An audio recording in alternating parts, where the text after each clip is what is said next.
যে কোনো নিরামিষের দিনে পটলের এই ভিন্নধর্মী স্বাদের রেসিপি তোমরা অনায়াসে খুব সহজেই বানিয়ে ফেলতে পারো। নমস্কার বন্ধুরা, আমি মিষ্টিমন চ্যানেলে সবাইকে সুস্বাগত। আজকের আমি দই এবং মৌরি দিয়ে পটলের এক ইউনিক রেসিপি নিয়ে হাজির হয়েছি, যেটা শুধু ভাতের সঙ্গে ভালো লাগবে না, সঙ্গে রুটি পরোটা লুচির সাথেও কিন্তু জমে যাবে। তাহলে চলুন বন্ধুরা, রেসিপিটি শুরু করা যাক। এই রেসিপি বানানোর জন্য এখানে আমি কতগুলো লম্বা লম্বা পটল নিয়ে নিয়েছি। পটলগুলোকে এবার একটু কেটে নেব। প্রথমে পটলের ছালগুলো একটু ছুলে নেব। পটলের ছালগুলো কিন্তু একদম পরিষ্কার করে ছুলবো না, হালকা শুধু গায়ের আঁচটা আমি তুলে নেব। এইভাবে করলে পটলটা একদম নরম হয়ে যাবে না রান্নার সময়, এবং খেতেও কিন্তু ভালো লাগবে। তাহলে সমস্ত পটলের ছালগুলো এইভাবে আমি ছুলে নিয়ে ফিরে আসছি। সমস্ত পটলগুলো গায়ে ছালগুলো তুলে নিয়ে এবারে দুদিকে পটলের দুপ্রান্তটা একটু আমি ছুরি দিয়ে কেটে নিয়েছি। দেখতেই পাচ্ছ বন্ধুরা, পটলগুলো আমি কিভাবে কেটেছি তোমরা নিশ্চয়ই বুঝতেই পারছো। এবার দুদিকের মাথাটা কেটে নেব, নিয়ে এবারে মাঝ বরাবর পটলটা একটু আমি কাট করে নেব দুদিকটা।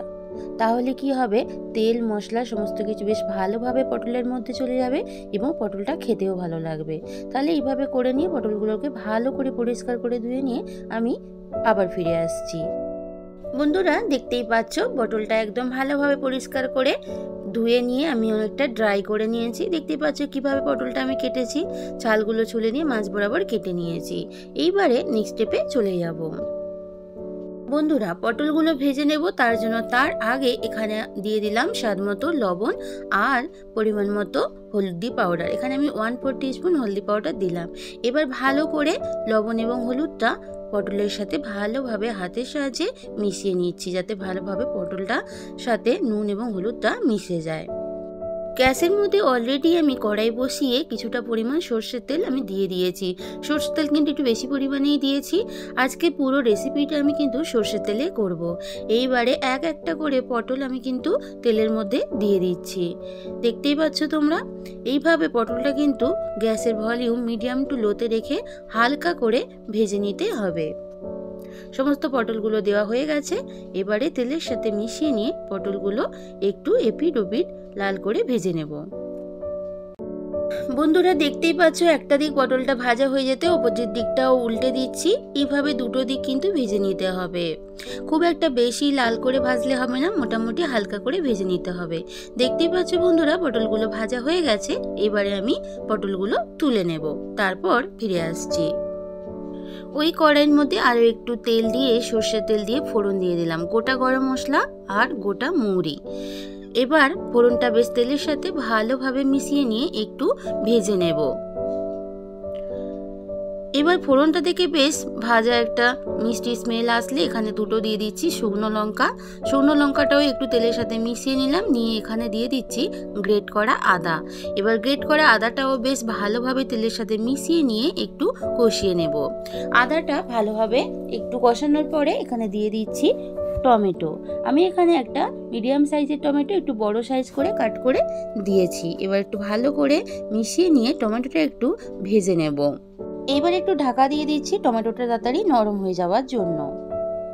এবার আমি একটা মশলা বানিয়ে নেব। তার জন্য আমি এখানে 3 থেকে 4 চামচ টক দই নিয়ে নিয়েছি। ফেটানো টক দই সঙ্গে নিয়ে নিলাম 1/4 টিস্পুন হলদি পাউডার, 1/4 টিস্পুন লাল লঙ্কা পাউডার।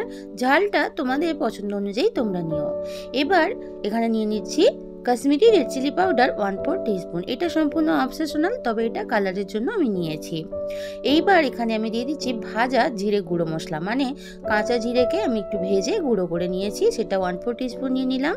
এবার এখানে নিয়ে নিচ্ছি 1/4 টিস্পুন ধনিয়া পাউডার, আর এখানে আমি নিয়ে নেব একটুখানি চিনি। 1 চামচ আমি এখানে চিনি নিয়ে দিলাম। তবে রেসিপিটি একটু মিষ্টি মিষ্টি হলে ভালোই লাগে, তার জন্য তোমাদের যদি ভালো না লাগে তোমরা নিও না। এবারে নিয়ে নিলাম স্বাদ মতো লবণ। এবার সব কিছু একটু ভালো করে মিশিয়ে নিয়ে আমি একটা মশলা আগে থেকে বানিয়ে নিচ্ছি। এদিকে ঢাকনাটা খুলে নিলাম। দেখতেই পাচ্ছ বন্ধুরা, টমেটোটা কিন্তু আগের থেকে অনেকটা নরম হয়ে গেছে। এইবারে ওই রেডি করে রাখা মশলাটা দিয়ে দিচ্ছি। গ্যাসের ভলিউম কিন্তু এই সময় মিডিয়াম টু লোতে রেখে মশলাটা কষিয়ে নিতে হবে। যেহেতু টক দই আছে গ্যাসের ভলিউম হাইতে দিলে কিন্তু টক দইটা কেটে যাওয়ার সম্ভাবনা থাকে। এবারে একটু টাইম নিয়ে কষিয়ে নিতে হবে, কিন্তু বেশিক্ষণ কষানো যাবে না। মশলাটা ঢাকা দিয়ে রেখে দিলাম। আর এদিকে একটা আমি প্যান ছোটো মতো বসিয়ে দিয়েছি। দিয়ে আমি এবার যেহেতু মৌরি পটল রান্না করব, তাই মৌরিটা আমি দিয়ে দিলাম। দিয়ে একটু ভালো করে মেলে দিলাম। দিয়ে এবার মৌরিটাকে একটু হালকা ড্রাই রোস্ট করে নেব। ড্রাই রোস্ট করে নিয়ে মৌরিটাকে আমি পাউডার বানিয়ে নেব, আমি সিলে পিষে নেব। দেখতেই পাচ্ছ বন্ধুরা, মৌরির কালারটা কিন্তু চেঞ্জ হয়ে গেছে, মানে মৌরিটা ভাজা হয়ে গেছে এবং একটা ভাজা স্মেলও বেরোচ্ছে। এবার আমি নামিয়ে নিয়ে সিলে পিষে নিয়ে একটা পাউডার বানিয়ে নিচ্ছি। এদিকে কড়াইতে মশলাটা কষানো আমার হচ্ছে। আমি ঢাকনাটা খুলে নিলাম। দেখতেই পাচ্ছ বন্ধুরা, আগের থেকে কিন্তু ভালোভাবেই মশলাটা কষানো হয়ে গেছে, তেলটাও আগের থেকে ছেড়ে দিয়েছে, দেখতেই পাচ্ছ। এইবারে ভেজে রাখা পটলগুলো দিয়ে দিলাম। পটলগুলো দেওয়ার পরে এবার মশলার সাথে ভালো করে মিশিয়ে নিয়ে কষিয়ে নেব। এরকম একটা রেসিপি যদি নিরামিষের দিনে থাকে, গরম গরম ভাতের সাথে যেমন ভালো লাগবে, সঙ্গে সঙ্গে লুচি পরোটা রুটির সাথেও কিন্তু খুব ভালো লাগবে। যারা পটল খেতে পছন্দ করে না তারা কিন্তু এই রেসিপির প্রেমে পড়ে যাবে, এটা আমি গ্যারেন্টি দিয়ে বলতে পারি। দেখতেই পাচ্ছ বন্ধুরা, মশলার সাথে কিন্তু পটলটা সুন্দরভাবে মিশে গেছে। মাঝে মাঝে ঢাকা দিয়ে এবং খুলে কিন্তু আমি মশলাটার সাথে পটলটাকে বেশ ভালোভাবে কষিয়ে নিয়েছি। দেখেই বোঝা যাচ্ছে পটলটা কষানো কমপ্লিট। কালারটাও কিন্তু সুন্দরভাবে চেঞ্জ হয়ে গেছে। এখন থেকেই একটা সুন্দর স্মেল আসছে, যেটা তোমরা যদি বানাও তখন কিন্তু বুঝতে পারবে।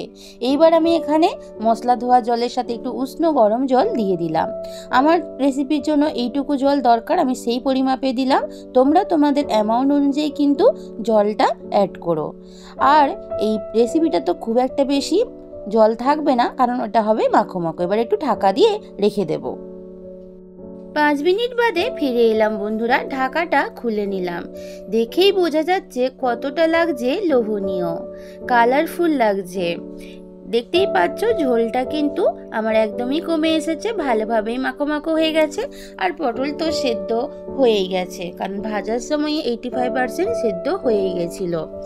এইবার এখানে আমি দিয়ে দেবো ভাজা গুঁড়ো মশলা, একটু গোটা জিরে, গোটা ধনিয়া, গোটা গরম মশলা, শুকনো লঙ্কা একটু শুকনো কড়াইতে ভেজে আমি ডাস্ট বানিয়ে রেখেছিলাম, ওটা 1/4 টিস্পুন দিয়ে দিলাম। এটা দিলে কিন্তু রেসিপিতে টেস্টটা অনেকটা বেড়ে যায়। আর অ্যাট লাস্ট দিচ্ছি মৌরি গুঁড়ো। মৌরি পটল, মৌরি তো লাগবেই, তাই মৌরি গুঁড়ো এখানে আমি 1.5 চামচ দিয়ে দিলাম। দিয়ে এবার ভালোভাবে সব কিছু মিশিয়ে নিচ্ছি। রান্নাটা আমার অলমোস্ট কমপ্লিট হয়ে গেছে।